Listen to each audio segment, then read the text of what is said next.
Olá pessoal, espero que estejam todos bem, espero que vocês já tenham assistido a parte 1 da nossa aula. Vamos à parte 2, onde vamos falar da divisão da instalação em circuitos. Muito bem.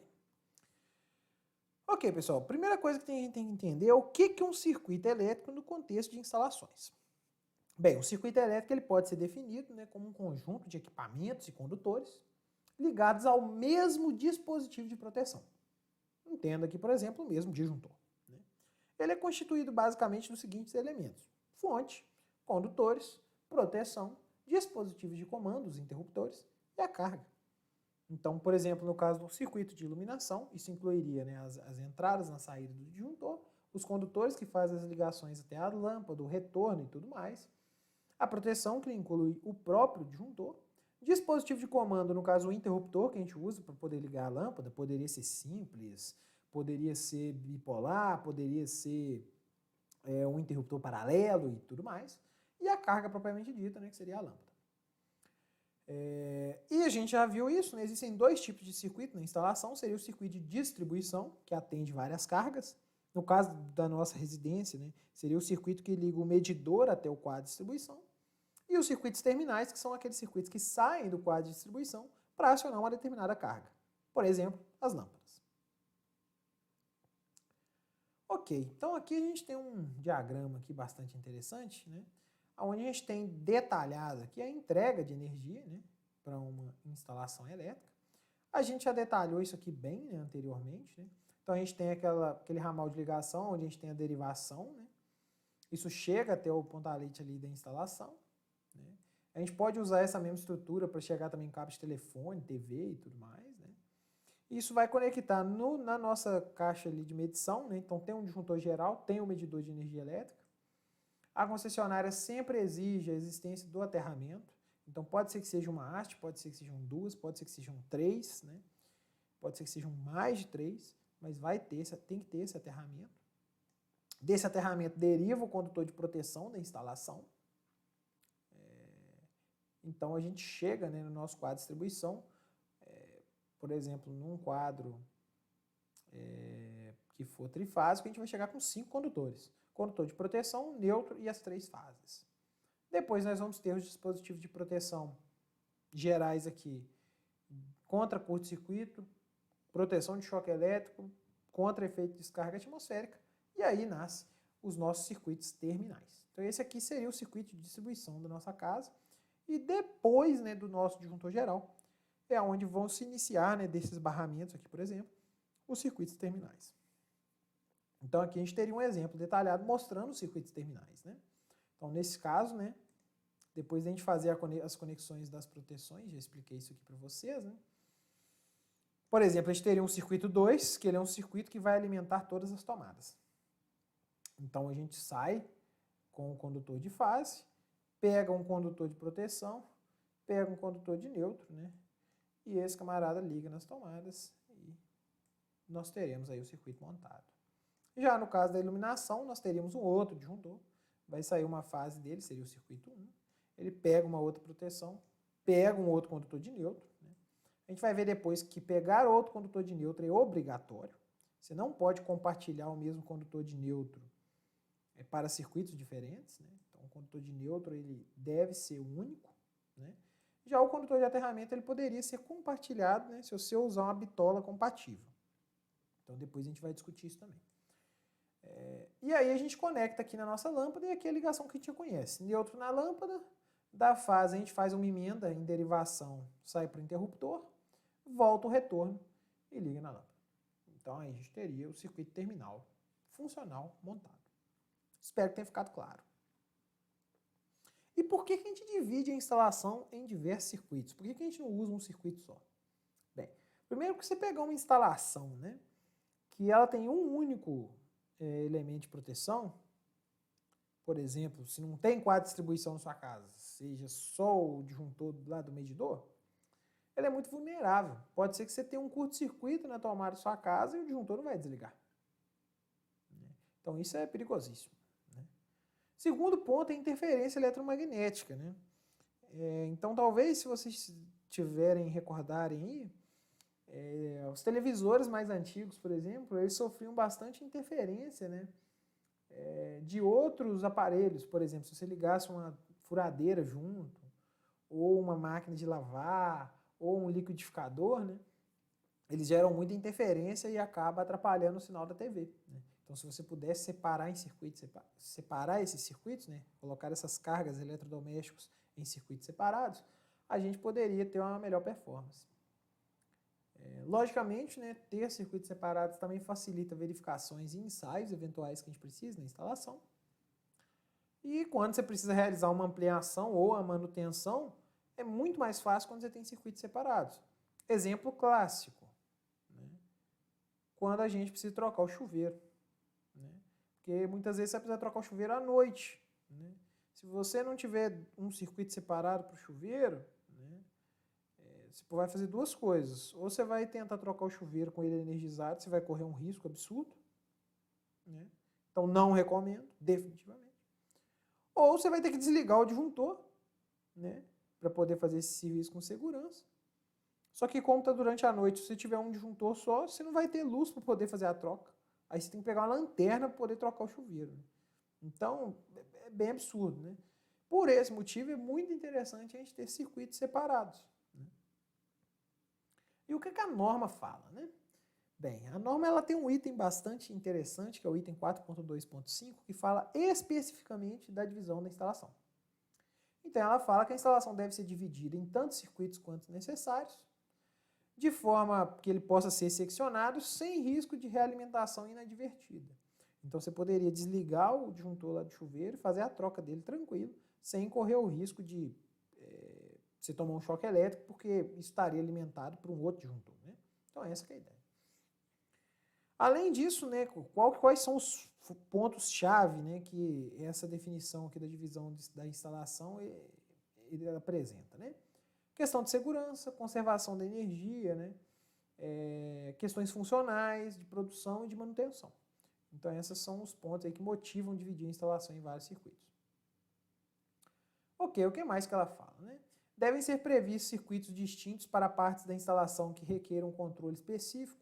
Então, circuito de supervisão, se tiver um circuito que alimenta o sistema de proteção de incêndio, né, são circuitos que eles devem ter ali, são equipamentos que devem ter alimentação separada, dedicada a eles. Na divisão da instalação devem ser consideradas as necessidades futuras. Né? Então, a gente tem que pensar também naquela ampliação.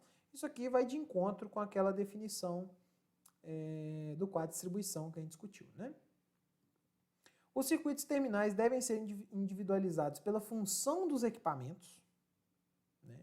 E, em particular, devem ser previstos circuitos terminais distintos para pontos de iluminação e para pontos de tomada. Né? Então, a gente vai perceber que tomada de uso específico. Tomada de uso específico tem que ter um circuito só para ela. Tem que ter um disjuntor para o chuveiro, tem que ter um disjuntor para o ar-condicionado, tem que ter um disjuntor para lavar louças. São cargas grandes, né? E de uso específico. Né? Iluminação e tomada, como regra geral, não pode compartilhar o mesmo circuito. Então, você teria que ter um disjuntor para iluminação, um disjuntor para tomadas. Logicamente, tem uma exceção, tá?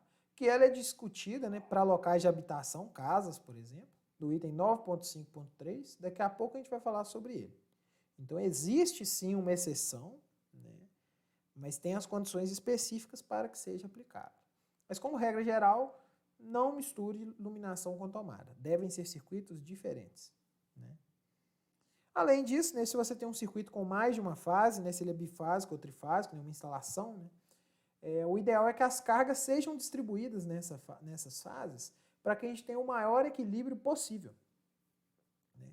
Então, seria muito interessante que a gente distribuísse as cargas, né, colocasse algumas tomadas, por exemplo, na fase R, outras tomadas na fase S, uma TUI na fase D, por exemplo, de forma que a gente tenha um balanceamento, né, entre as potências de cada fase.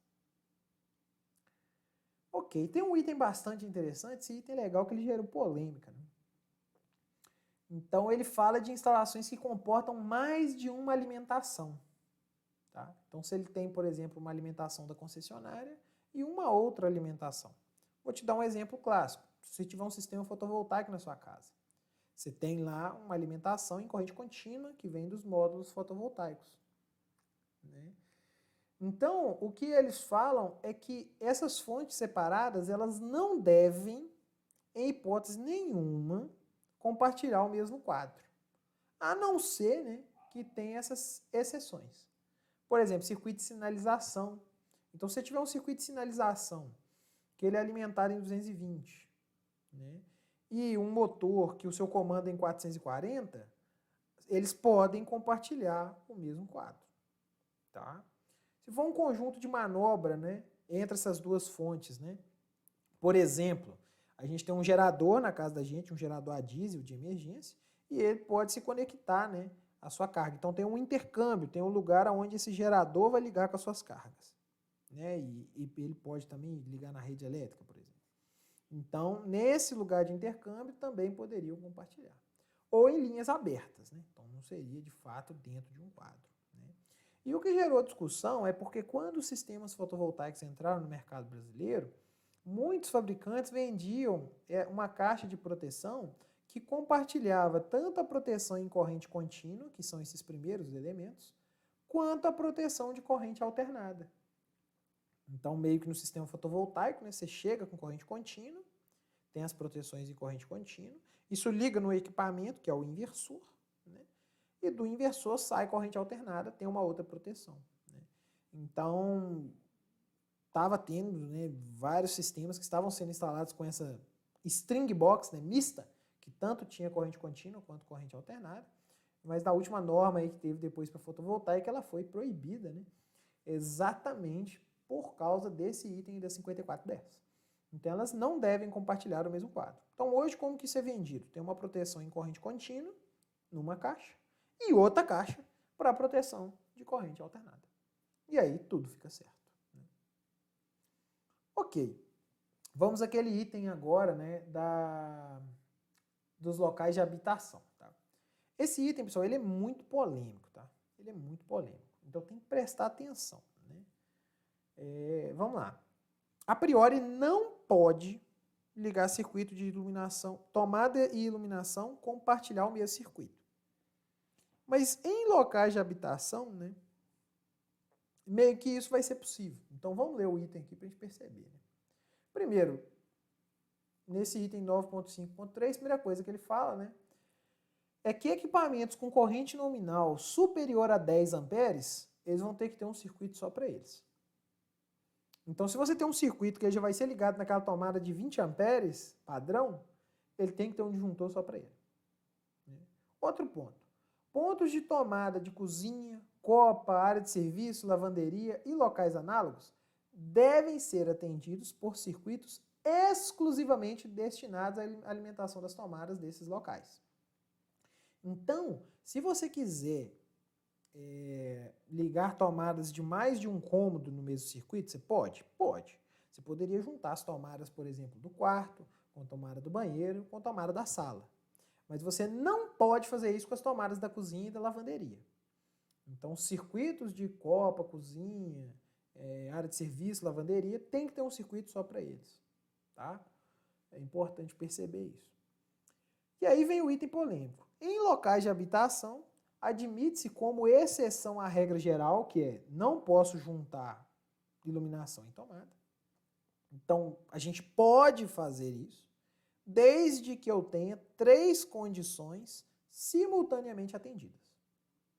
Primeiro, a corrente de projeto do circuito comum, ou seja, do circuito que contempla tomadas de iluminação, não pode ser superior a 16 amperes. Os pontos de iluminação não sejam alimentados em sua totalidade por um só circuito, caso esse circuito seja comum. O que eu quero dizer? Basicamente, você pode sim ter um circuito, iluminação, mais tomadas. Contudo, a corrente não pode ser maior que 16 amperes, ponto 1. Segundo, ele não pode ser o único circuito de iluminação. Então, você tem que ter outro circuito de iluminação. Ele poderia ser um circuito misto também, mas tem que ter mais de um disjuntor. Então, esse seria o ponto. A grande questão quando a gente chega nesse ponto é que se tem que ter mais de um disjuntor, por que a gente não coloca toda a iluminação no disjuntor e coloca toda a tomada no mesmo disjuntor? Então, é uma possibilidade também, né? Logicamente, né, quando que esse tipo de situação faz sentido?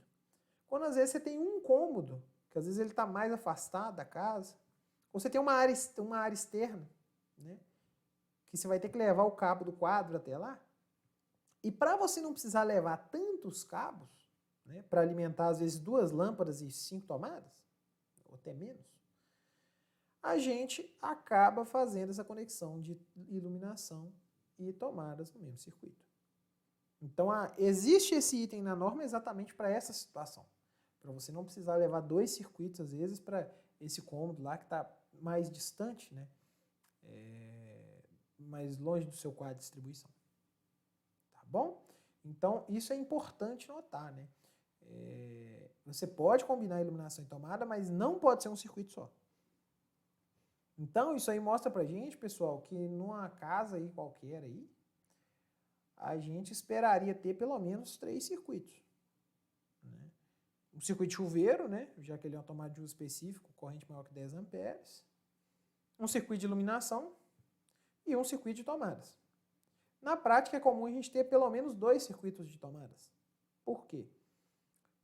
A gente poderia pegar, né, as tomadas dos cômodos da casa, excetuando cozinha, área de serviço, né, e depois um outro circuito pegando cozinha e área de serviço. Logicamente, seria o mínimo. Você pode colocar mais circuitos do que isso, como vocês vão ver no exemplo que eu vou mostrar para vocês daqui a pouco. Ok, então de um modo geral a gente teria isso, iluminação, tomada de uso geral, tomada de uso específico, a gente poderia ter um circuito para alimentar motor, né, se tiver bombas ou coisa do tipo, elevador e tudo mais, né. E um mesmo circuito meio que não existe tecnicamente, né, a norma não fala, né, qual que é o limite de pontos de tomada que você vai colocar. Né. Poderia colocar 50 tomadas no mesmo circuito. É absurdo do ponto de vista prático, não é conveniente você fazer isso. Mas você poderia, desde que você dimensionasse, né, os circuitos corretamente. Então, dimensionar os condutores e dimensionar a proteção para tal. Né? Por questões práticas, a gente geralmente divide. Vocês vão ver que vai ter um número que a gente geralmente considera, né, para fazer esse dimensionamento. Ainda sobre essa divisão, né, eu considero que combinar iluminação e tomada, a gente deve evitar isso, tá? Mesmo estando lá dentro daquele item da norma, mesmo estando dentro daquele item, né? Eu acho que você ter iluminação e tomada separado te traz uma flexibilidade. Por quê? Porque se você tiver um curto-circuito, por exemplo, em uma tomada, você não fica sem iluminação no cômodo. Então dá para você dar manutenção, se for o caso. Né? Além disso, se a gente tiver instalações que têm tomadas em 127 e em 220, né? A gente tem que ter alguns pontos importantes relacionados à identificação, tá? Bem, primeiro, né, independente da instalação, as tomadas elas devem ser do tipo com contato de aterramento, então tem que ser uma tomada de 3 pinos, tem que ter o condutor de proteção, tá? E deve tomar cuidado para prevenir conexões indevidas entre plugs e tomadas que não sejam compatíveis. Então, se a gente tiver, por exemplo, tomadas com diferentes tensões, é muito importante a gente marcar essas tomadas. Ou colocar um 220 nela, ou colocar uma tomada de cor diferente, às vezes a gente vê isso também. Então é muito importante a gente indicar, né, que essa tomada é 220, exatamente para evitar queima de aparelhos que não são bivolt. Por exemplo, secador de cabelo e tudo mais. Então agora, pessoal, vamos para uma síntese aqui então do que nós aprendemos, né? Primeira coisa, né, os circuitos terminais eles vão ser individualizados ali pela função do equipamento. Né? Se a gente tiver um equipamento com corrente maior que 10 amperes, tem que ter um circuito só para ele, um disjuntor só para ele, né? Condutores específicos só para ele.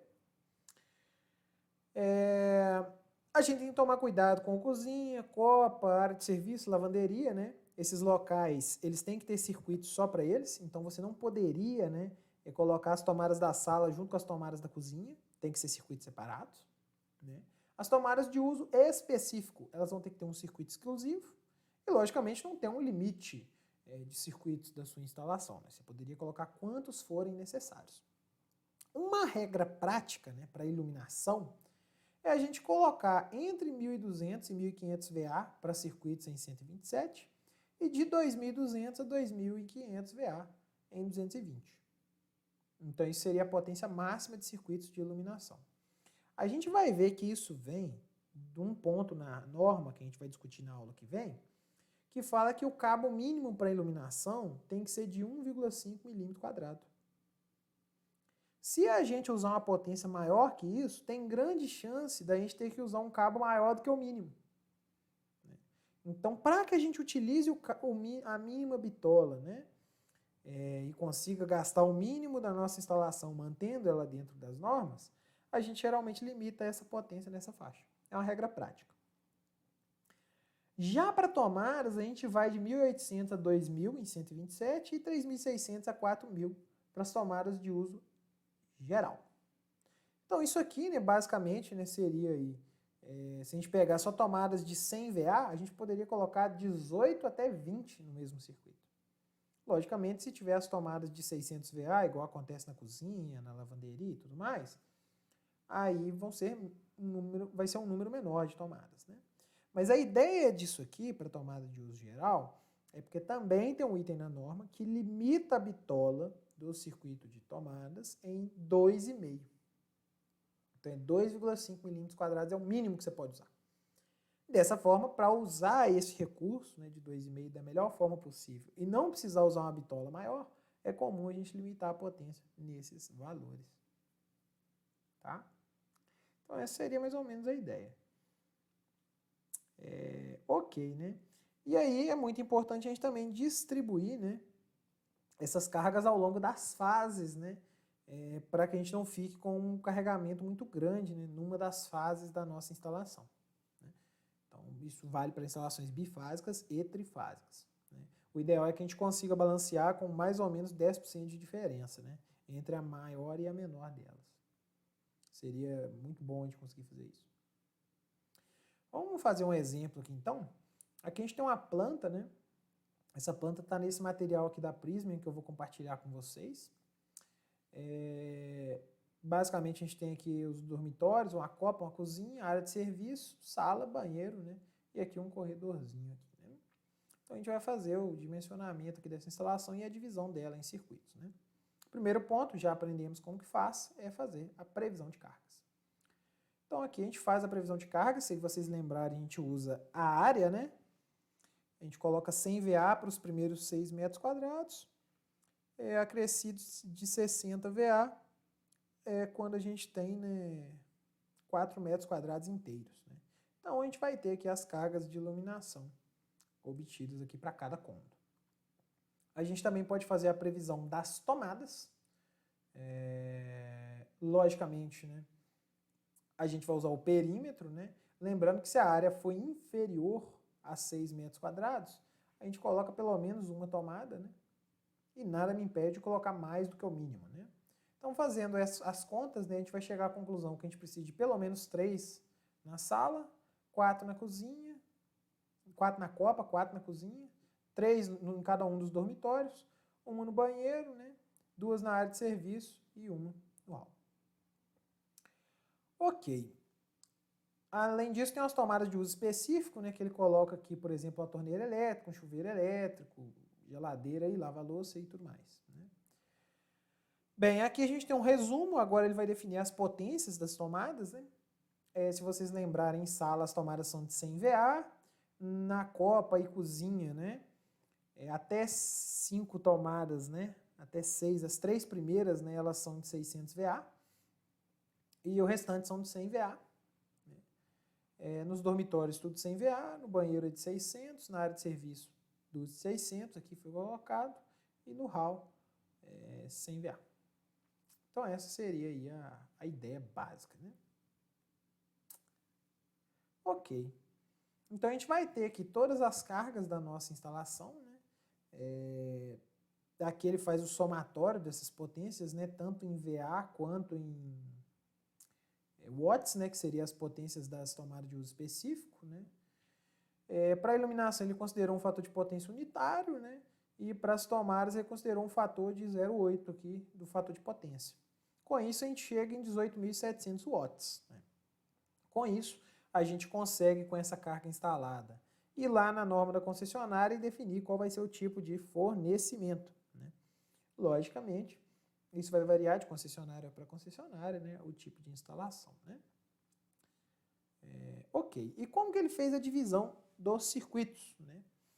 Então ele fez uma divisão bastante interessante aqui, né? Ele considerou, né, um circuito de iluminação, a ideia dele é fazer 2 circuitos, né? Então, um circuito de iluminação aí social, né, onde a gente pega sala, os dormitórios, banheiro e o hall. E um outro circuito ali de iluminação para o serviço. Então, ele colocou copa, cozinha, área de serviço e área externa juntos. Né? Já o circuito de tomadas, ele fez um para a cozinha, né, a priori, um para a copa, um para a área de serviço, e um outro vai ser social. Então, ele vai combinar as tomadas da sala, do dormitório 1, do dormitório 2, do banheiro e do hall no mesmo circuito. E, logicamente, né, ele tem cargas aqui com correntes maiores que 10 amperes, no caso o chuveiro elétrico e a torneira elétrica. Então, vão ter 2 circuitos específicos, né, para essas cargas. Então, aqui no final ele chegou, né, bem interessante que ele faz bem explicadinho aqui, né, em 12 circuitos nessa instalação. Tá? Então, na iluminação, né, social, juntando ali, né, as capacidades da sala, do dormitório, dos dormitórios, do banheiro e do hall, ele chegou em 620 VA. Na iluminação de serviço, ele juntou os cômodos, deu 460 VA. Né? As tomadas de uso geral, né, considerando sala, dormitório 1 e o hall, ele chegou a 900 VA. Né? Você vai perceber que ele vai tentar manter até uns 1.200 ali, né, para circuitos de tomadas de uso geral. Né? Então ele fez um primeiro, né? Depois ele fez um outro circuito que contempla banheiro e dormitório 2, 1.000 VA. Depois ele fez um para a copa de 1.200 e outro para a copa de 700. Né? Exatamente esse de 600, se não me engano, ele está pensando na geladeira, então ele queria ter um circuito só para ela. Né?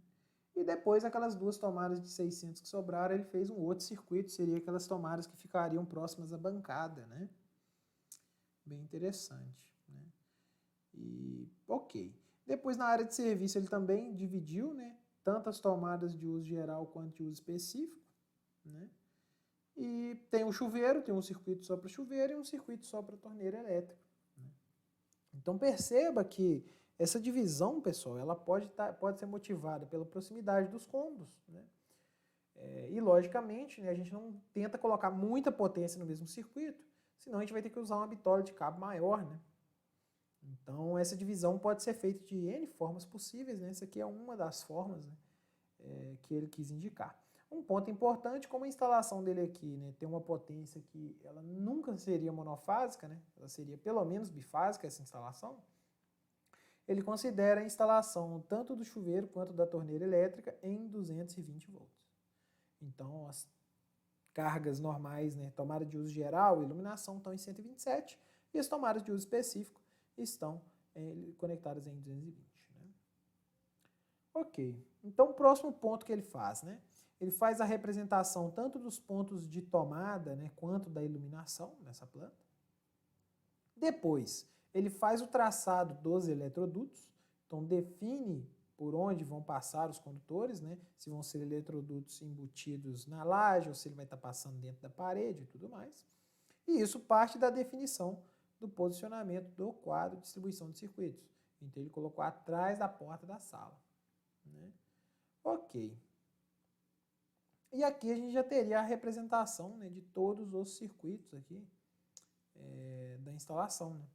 Então, logicamente, né, cada númerozinho desse aqui, né, representa um dos circuitos. Né? Então, por exemplo, nesse eletroduto aqui estão passando os circuitos 2, 8 e 9. Né?